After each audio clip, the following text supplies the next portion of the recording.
আমরা আজকে চ্যাপ্টার 5-এর এই অঙ্কটা সমাধান করব। এই অঙ্কটাতে 3টা পার্ট আছে বা 3টা অংশ আছে। এটা হচ্ছে প্রথম অংশ, এটা দ্বিতীয় অংশ, আর এটা হচ্ছে তৃতীয় অংশ।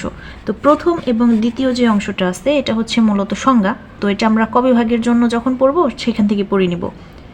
আর এই যে পার্টটা, এটা সমাধান আমরা এখন দেখব। তো আমাদের প্রশ্নে এখানে প্রথম অংশে বলছে কোন শর্তে দ্বিঘাত ফিল্ডকে ইউক্লিডিয়ান ফিল্ড বলা হয়, আর দ্বিঘাত ফিল্ডে এককের সংজ্ঞা দাও। লাস্ট হচ্ছে কিউ অফ √2 এর সকল একক নির্ণয় করো। তো আমরা এটা সমাধানের জন্য শুরুতেই আগে জেনে নিব যে একক কখন থাকবে। এটার একক নির্ণয় করতে বলছে, তো একক থাকলে অবশ্যই একক নির্ণয় করা যাবে, আর যদি না থাকে তাহলে তো নির্ণয় করা যাবে না। তো এখানে যেহেতু আমাদের বলে দিচ্ছে এটার একক নির্ণয় করতে হবে, তার মানে আমরা ধরে নিব যে এটার একক আছে। তো আমরা এর আগের কয়েক পার্টে হয়তো কিছু অঙ্কতে দেখেছি যে একক থাকার শর্ত হচ্ছে এন আলফা বা নর্ম আলফা ইকুয়াল যদি +-1 হয়, এই শর্ত হইলে পরে আমাদের একক থাকে বা একক বিদ্যমান থাকে। তো এইটার যদি একক নির্ণয় করতে চাই তো আমাদের ধরেই নিতে হবে যে এই এন বা নর্ম আলফা সমান হচ্ছে +-1, এটা আমরা ধরে নিব। ধরে নিয়ে এটার এককগুলো নির্ণয় করতে পারবো। তো এটা হচ্ছে একক বিদ্যমান থাকার শর্ত, ঠিক আছে। আচ্ছা, এখন একটু কথা বলি, সেটা হচ্ছে আমরা জানি নর্ম আলফা এটা আমাদের হচ্ছে নর্ম প্রকাশ করে, পাশাপাশি এই নর্ম আলফাকে আমরা লিখতে পারি, এই নর্ম আলফা সমান আমরা লিখতে পারি আলফা আলফা বার। এর আগে আমি কিন্তু এ ধরনের অঙ্ক করেছিলাম। তো নর্ম আলফাকে আমরা লিখতে পারি আলফা আলফা বার। তো এখানে আলফা বার যদি হয়, এটা কি অনুবন্ধী বোঝায়। আমরা জটিল সংখ্যার ক্ষেত্রে অনুবন্ধী চলক সম্পর্কে সবাই হয়তো অবগত আছি। তো এই চ্যাপ্টারটাতে এই ইউক্লিডিয়ান ফিল্ড জাতীয় যেই অঙ্কগুলো আছে, তো এই ক্ষেত্রে আমাদের আলফা সমান আমরা সবসময় ধরে নিব a + b√m, এরকম একটা অংশ আমরা আলফা সমান ধরে নিব। তো এখানে এটা যদি আলফার মান হয়, আলফা বারের মান কি হবে, শুধু চিহ্নটা চেঞ্জ হবে। আমরা জানি a + ib এরকম আকার থাকলে আমরা এটা জটিল আকার ধরি, হ্যাঁ, a + ib থাকলে। তো এটাকে যদি আমরা বিটা ধরি, মনে মনে ধরলাম যে এটা বিটা যদি হয়, তাহলে বিটা বার সমান আমরা কি লিখতে পারি a মাইনাস, শুধুমাত্র এই যে জটিলের অংশটা চিহ্ন চেঞ্জ হয় -ib, এরকম আমরা ধরে নিই। তো এই ক্ষেত্রেও সেম প্রসেস, আমরা এখানে আলফা সমান সবসময় এরকম ধরে নিব। তাহলে আলফা বার সমান আমরা লিখতে পারি হচ্ছে a - b√m। ওকে, তো এটা যেহেতু a + b × a - b সূত্রে পড়ে গেল, তো এটাকে আমরা সরাসরি লিখে দিতে পারি কি a² - এই অংশটার হোল স্কোয়ার, মানে হচ্ছে b স্কোয়ার, আর এটাকে স্কোয়ার করলে হয় m, সম্পূর্ণ অংশের স্কোয়ার, বা একদম এখানে ব্র্যাকেট দিয়ে হোল স্কোয়ার দিয়ে দেওয়া যায় এখানে a + b × a - b সূত্র। তো এভাবে আমরা লিখতে পারি, হ্যাঁ। তো সরাসরি আমরা এই অঙ্কটাতে যখনই এন আলফা জাতীয় থাকবে ওইটাকে এইভাবে তাহলে লিখতে পারবো। আশা করি বুঝতে পারতেছে ব্যাপারটা। এটা সমান এটাও লেখা যায়, এটাও লেখা যায়, আবার এটা সমান এভাবেও লেখা যায়, এটাও লেখা যায়, যেইটা প্রয়োজন যখন সেইভাবে আমরা লিখব। তো আমরা শুরুতেই তাহলে ধরে নিব, এটা যেহেতু আমাদের একক নির্ণয় করতে বলছে, তো আমরা ধরে নিব যে এইটার ক্ষেত্রে এই অংশটা প্রযোজ্য বা আলফা জাতীয় একটা পার্ট আছে। তো আমরা লিখব ধরি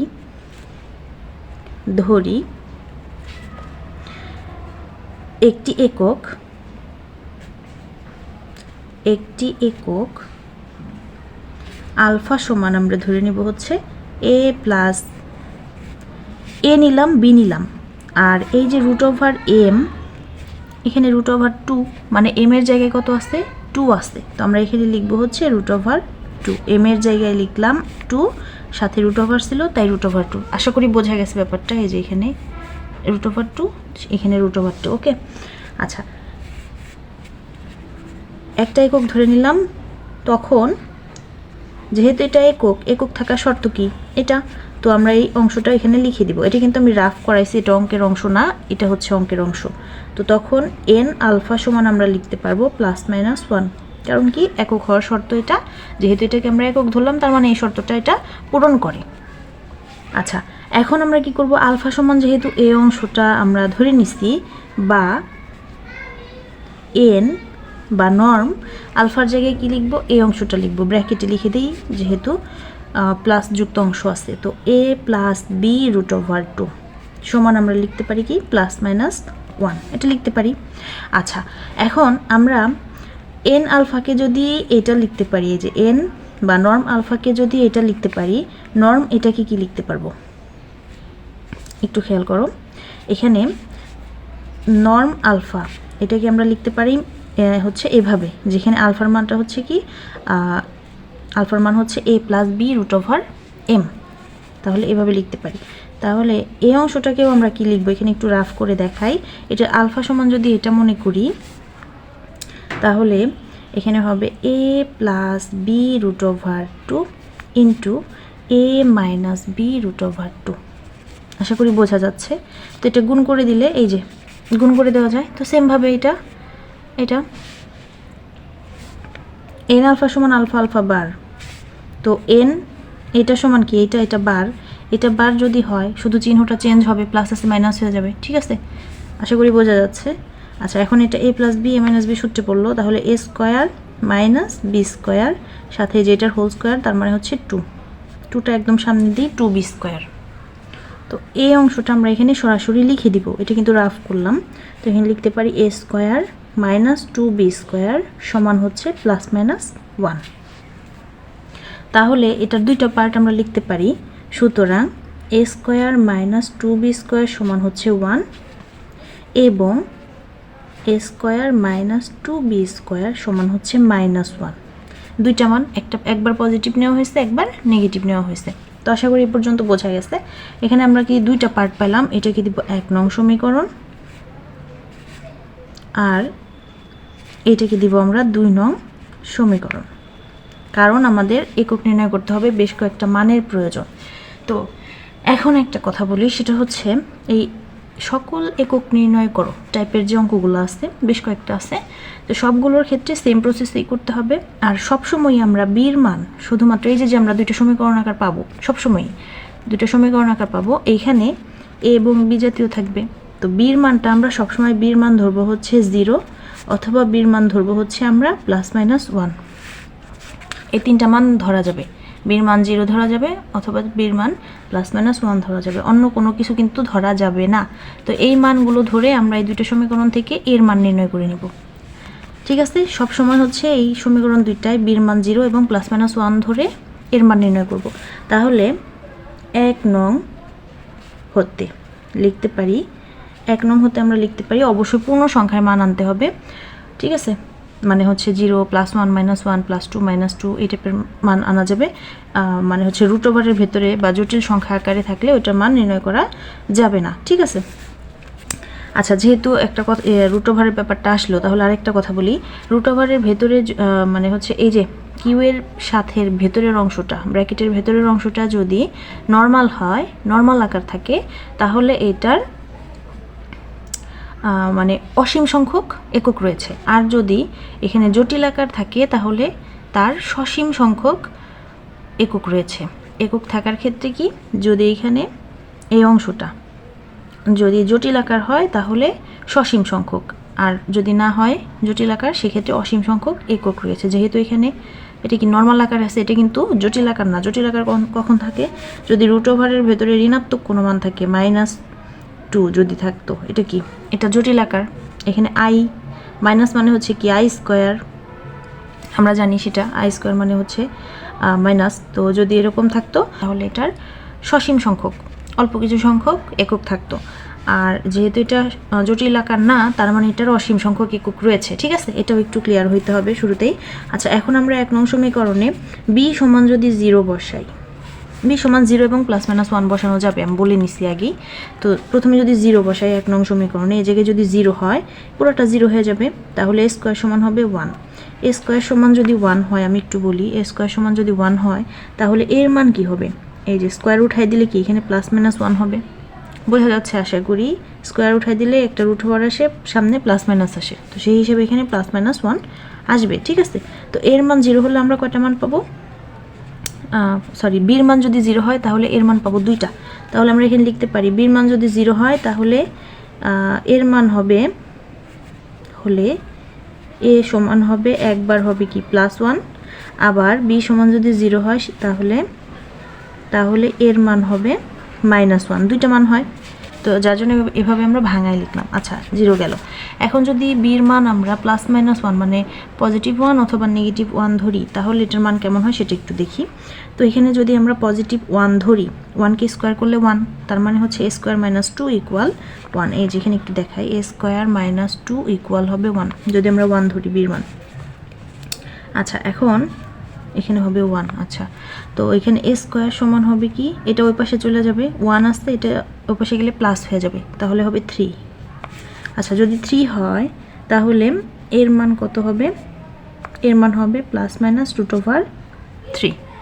আমরা এখানে এর মান পাইলাম হচ্ছে +-√3, কিন্তু এর মান কখনোই, আমি বলছি যে এ বি এদের মান কখনোই মানে পূর্ণ সংখ্যা ব্যতীত অন্য কোনো মান হতে পারবে না, পূর্ণ সংখ্যা হতে পারবে, শুরুতেই বলছি, মানে হচ্ছে 0, -1 +1 -2 +2 এভাবে আর কি চলতে থাকবে, এগুলো নেওয়া যাবে। কিন্তু এই √ওভার জাতীয় মান এটা কিন্তু একটা দশমিক সংখ্যা, যার জন্য এই মানটা গ্রহণযোগ্য হবে না। তো আমরা কি করলাম, এখানে এর মান বির মান হচ্ছে আমরা +1 ধরে এটা পাইছি, বির মান যদি আমরা -1ও ধরি সেক্ষেত্রেও কিন্তু এই মানটাই পাবো, কারণ এই যে স্কোয়ার আছে, -1 এর হোল স্কোয়ার কি প্লাস হয়ে যাবে 1, তো এখানে যে আবার ওই পাশে চলে যাবে 3 হবে, তো এই জাতীয় মান আসবে, যার জন্য এটা গ্রহণযোগ্য হবে না, এটা এখানে লেখার আর কোনো দরকার নাই। আমরা এই 1 নং সমীকরণ থেকে এই কয়টা মানই শুধুমাত্র পাই, বির মান 0-র জন্য এর মান 1, আর বির মান 0-র জন্য এর মান হচ্ছে -1। আচ্ছা এখন আবার 2 নং হতে আমরা কি পাই, 2 নং হতে 2 নংয়েও আমরা সেম প্রসেসে কাজ করব, বির মান শুরুতে 0 ধরব। তো বির মান যদি এখানে 0 ধরি, 0 হয়, পুরোটা 0 হয়ে যাবে, তাহলে a² সমান আমরা পাবো কি -1। তাহলে ওইটা কি হয়ে যাবে, আবার a সমান পাবো আমরা হচ্ছে √1 এরকম পাবো। ওটা কি হয়ে গেল, এটা কিন্তু আমাদের মানে জটিল হয়ে গেল, জটিল আকার চলে আসলো। জটিল আকার ওরকম আমাদের নেওয়া যাবে না, মান নিতে হবে হচ্ছে পূর্ণ সংখ্যার, তো এটা বাদ। বির মান 0-র জন্য আমরা কোনো ভ্যালুয়েবল মান পেলাম না, তাহলে বির মান এখন +1 আর -1 ধরা যাবে। যদি +1 ধরি তাহলে আমরা কি পাবো, বি সমান যদি, আচ্ছা এখানে একটু রাফ করে নিই তারপরে লিখলে ভালো হয়, 1 যদি নেই এখানে, এটা হবে -2 ওই পাশে চলে যাবে, তাহলে এখানে হবে a² - 2 = -1 এরকম পেলাম। আচ্ছা এখন এখান থেকে আমরা এর মান নির্ণয় করব, a² সমান এটা ওই পাশে চলে যাবে, পজিটিভ হয়ে যাবে, তো -1 + 2 এরকম হইল। এখন এটা যদি যোগ বিয়োগ করি পাবো কত, 1 পাবো। a² এর মান মানে আমরা পেলাম হচ্ছে এখানে 1, a² এর মান, এটা কি একটা পূর্ণ সংখ্যা, হ্যাঁ, তো তার মানে এটা গ্রহণযোগ্য। এর মান কত পাবো, এর মান পাবো হচ্ছে +-1, এই যে স্কোয়ার রুট হয়ে গেলে একটা √ওভার আসবে আর প্লাস-মাইনাস আসবে, তো √1 মানে 1, তো সেই ক্ষেত্রে 1 এই +-1 হয়। ওকে, একটা সুন্দর মান পেলাম, মানে হচ্ছে ভ্যালুয়েবল মান পেলাম। তো তাহলে আমরা এখানে লিখব b = যদি 1 হয় তাহলে a = হবে হচ্ছে একবার +1, b = 1 হলে a = হবে একবার -1। ওকে, আচ্ছা এখন আবার যদি বির মান আমরা -1 নেই, যেহেতু বির মান আমরা +-1 নিতে পারবো, তো বির মান যদি আমরা -1 নেই এইখানে 2 নং সমীকরণে, সেম আসবে, এই ঘটনাটারই পুনরাবৃত্তি হবে। তো আমরা আবার ওই মানগুলো বসাই দিতে পারি, এই যে -1 হোল স্কোয়ার +1 হয়ে যাবে, তো এইভাবেই সেম প্রসেস। তাহলে আমরা লিখতে পারি b = -1 হলে a = হবে একবার 1, আবার b = -1 হলে a = হবে -1। তো এইগুলো একটু লিখে দিলাম। আমরা কিন্তু বেশ কয়েকটা মান পেলাম, এখান থেকে আমরা লিখতে পারি, সুতরাং q of √2 এত এর একক সমূহ। একক সমূহ কোনগুলা, এই যেগুলা একক, এটাকে একটুখানি গুছায় লিখতে হবে। যেমন আমরা যে এই যে এখানে ধরছিলাম আলফার মানটা এই জায়গাটাতে a এবং b এর মান বসায় দিব, দেখব আলফার কি কি মান আমরা পাই। তাহলে শুরুতে এখানে a1 b0 যদি বসাই, এর জায়গায় 1, b যদি 0 হয় এটা 0 হয়ে যাবে, আলফা সমান আমরা পাবো শুধু 1, তাহলে এখানে আমরা লিখি 1। আচ্ছা এটা গেল, এরপরে আবার b0 a -1 বসাবো এইখানটাতে, তো b0 a যদি -1 হয় এটা 0 হয়ে যাবে, এখানে -1, তো এটা হবে -1। আচ্ছা এরপরে এটা এই অংশটা এখানে b1 a1, তো b1 a1 হলে আমরা পাবো 1 প্লাস 1 লেখার দরকার নাই, √2 1 প্লাস √2 এই যে। আবার যদি এটা নেই পাবো হচ্ছে -1, এর জায়গায় হবে -1, বির জায়গায় হবে 1, তো এই যে -1 প্লাস √2 -1 প্লাস √2। এরপরে এটা বির মান -1, এর মান 1, তাহলে 1 মাইনাস √2, আর একটা হবে এটা -1 মাইনাস √2। এই তো, তাহলে 1 2 3 4 5 6 6টা মান আমরা পেলাম এখানে। কিন্তু কথা হচ্ছে এই যে মানগুলো পেলাম এই পর্যন্ত স্টপ করে দিব। কোন ক্ষেত্রে? যদি আমাদের এইখানে জটিল সংখ্যা থাকে, তাহলে মানে √এর ভিতরে মাইনাস জাতীয় অংশ থাকে, তাহলে এখানে স্টপ, আর করতে হবে না। যেমন আমাদের একটা প্রশ্ন আসতে হচ্ছে √3 এর সকল একক নির্ণয় করো, এটা কিন্তু সেম প্রসেস। এই যে এতক্ষণে আমরা যা করলাম, শুধু এখানে 3 জায়গায় হবে -2 জায়গায় হবে -3 √এর এখানে। হ্যাঁ, তো ওইটা হচ্ছে তোমাদের বাড়ির কাজ, নিজে ট্রাই করবা, এই পর্যন্তই অ্যান্সার হয়ে যাবে। এই পর্যন্ত করতে পারলেই অ্যান্সার, সেম প্রসেস, নিজের একটু ট্রাই করো, পারবা ইনশাল্লাহ। প্রশ্নটা হচ্ছে আমি একটু লিখে দিই।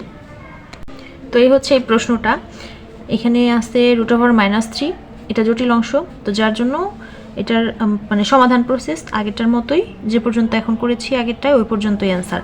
তবে এখন যেটার আমরা সমাধান করতেছি এইটার জন্য আমাদের আরও কিছু অংশ করতে হবে নিচে, এই পর্যন্ত কিন্তু অ্যান্সার না, ঠিক আছে? তবে √-3 ওটার জন্য এরকম মানে পর্যন্ত যখন আসতে পারো তাহলে অ্যান্সার হয়ে যাবে। ওকে, তো এটার জন্য আমাদের আরেকটু অংশ করতে হবে। যেহেতু আমাদের এটা জটিল সংখ্যা না, তার মানে হচ্ছে এটার অসীম সংখ্যক কি থাকবে, আমাদের একক থাকবে। তো আমরা যে এককগুলো এখানে পেলাম, প্রথমটা হচ্ছে 1, তারপর এটা -1, এরা অলরেডি পূর্ণ সংখ্যা, তো এগুলো নিয়ে কোনো সমস্যা নাই, যা আছে থাকলো, এগুলো নিয়ে কাজ করতে হবে না, এরকম থাকলো। পরের যে অংশগুলো আছে 4টা, এই 4টাই কিন্তু আমাদের √ওভার আকারে আছে, বা দুটো অংশের যোগ বা বিয়োগ আকারে আছে। তো এটা হচ্ছে সবচেয়ে সুন্দর আকার, মানে হচ্ছে দুইটাই পজিটিভ, বাকিগুলো কিন্তু একটা পজিটিভ একটা নেগেটিভ বা দুইটাই নেগেটিভ এরকম আকারে আছে। তো আমরা কি করব, এই যেটা মানে দুইটাই পজিটিভ আকার আছে, 1 প্লাস √2 দুইটাই পজিটিভ আকার, তো এটা নিয়ে আমরা কাজ করব। মানে আলফা সমান এর আগে যেমন এটা ধরছিলাম, এখন আলফা সমান আমরা এটা ধরে নেব, ধরে নিয়ে দেখব যে এটার এককগুলা মানে শর্ত সিদ্ধ করে কিনা। শর্ত কি? শর্ত হচ্ছে n আলফার মান +-1 হয় কিনা, যদি হয় তাহলে ওগুলো আমরা গ্রহণ করব, বাকিগুলো নিব না। তো এই ক্ষেত্রে আমরা কি করব, এই রকম আকারে আনবো, a + b √2n এরকম আকারে আনার চেষ্টা করব।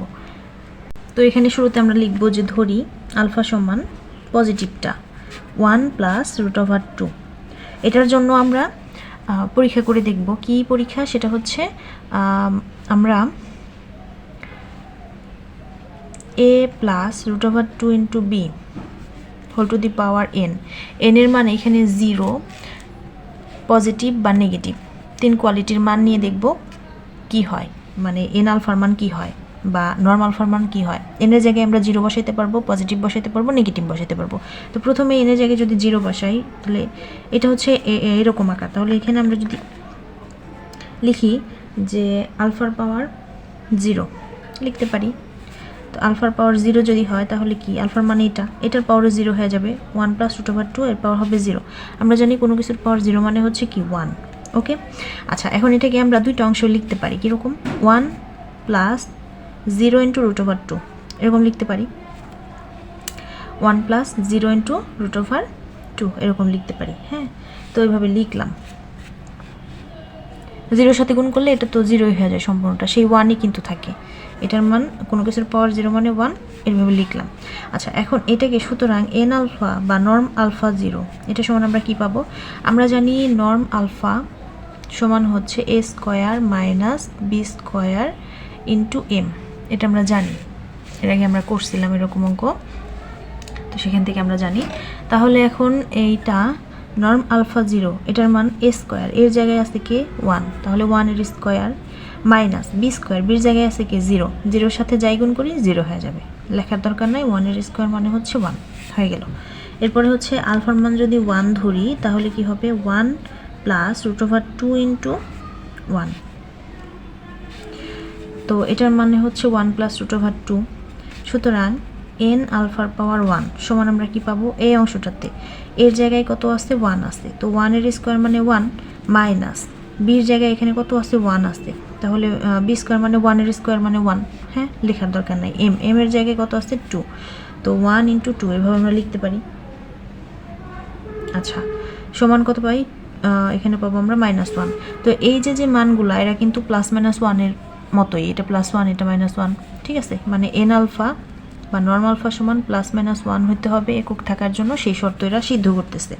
আচ্ছা এরপরে হচ্ছে পাওয়ার যদি আমরা 2 দেই, তার মানে এখানে হবে 1 + √2 হোল স্কোয়ার, এটা সূত্রে পড়ে a + b হোল স্কোয়ার, তাহলে a স্কোয়ার + 2ab প্লাস হচ্ছে বি স্কোয়ার মানে হচ্ছে √2 হোল স্কোয়ার, তো সেই ক্ষেত্রে হয় 2, তো 3 + 2√2 এরকম হয়।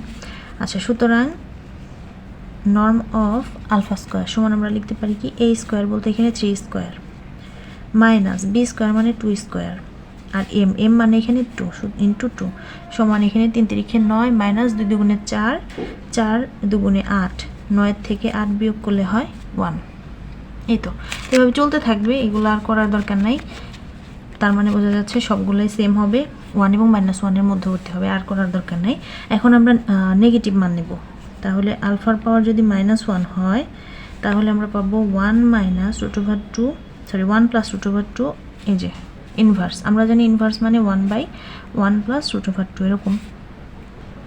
তো এটাকে আমরা কি লিখতে পারি, এটাকে হচ্ছে তাহলে লব হর দুই পাশকেই আমরা গুণ করে দিব এটার বিপরীত অংশ দিয়ে, মানে হচ্ছে 1 + √2 আছে, আমরা গুণ করে দিব হচ্ছে 1 - √2, নিচে 1 - √2, তাহলে এখানে a স্কোয়ার মাইনাস বি স্কোয়ারের সূত্র 1 - √2 থাকলেও এখানে হয় 1 - √2 স্কোয়ার মানে 2, তো এখানে হয় -1 - √2 এরকম হয়, তো এটা হয় -1 + √2।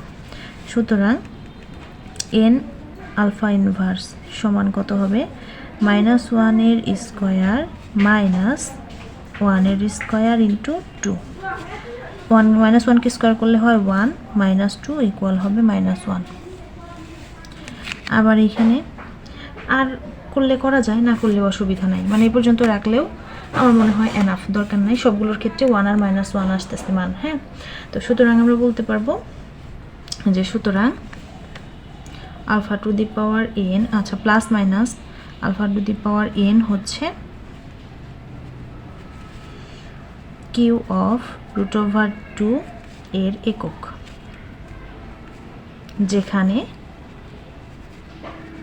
যেখানে আলফা সমান হচ্ছে কি 1 + √2। এই তো এই পর্যন্ত এই অংশটুকু আমাদের এক্সট্রা করতে হবে স্বাভাবিক সংখ্যার ক্ষেত্রে, √এর ভেতরে স্বাভাবিক সংখ্যার ক্ষেত্রে। আর যদি √3 হইতো, এই যে এরকম কিউ অফ √-3 এরকম হইতো, সেক্ষেত্রে আমাদের এর আগের অংশ পর্যন্ত করলেই এনাফ।